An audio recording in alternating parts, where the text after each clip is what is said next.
proč jen si lhát musíme dál,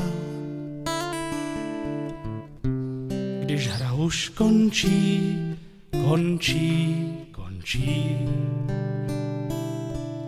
To špatné i báječné,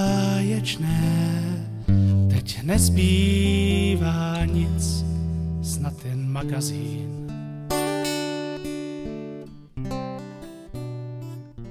Jménem organizátorů výstavy fotografií, kterou dnes zahajujeme, vás všechny upřímně vítám na úvodní slavnostní vernisáži.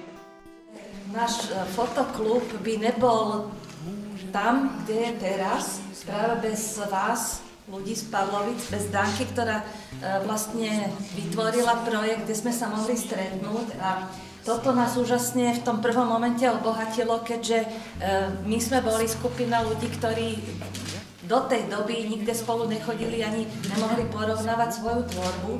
A my sme prišli na prvý workshop do Veľkých Pavlovic a stretli sme sa to s ľuďmi, ktorí mali výborné fotky, boli priateľskí, proste mohli sme si vymeniť skúsenosti, mali sme tu lektora, my sme úplne s otvorenými očami pozerali, aký tu máte krásny kraj, aké tie vinice, to je pre nás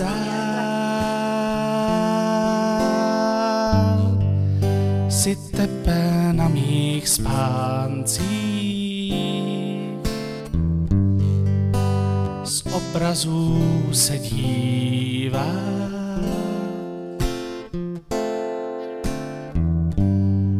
v kuchyni cinká šálky, tak se ptávám,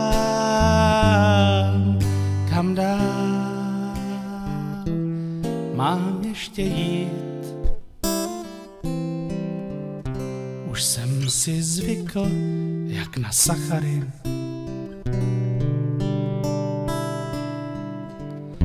A tak se jen ze zvyku dobře necítím.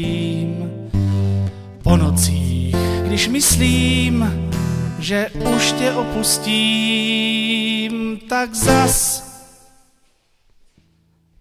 přijde další ráno.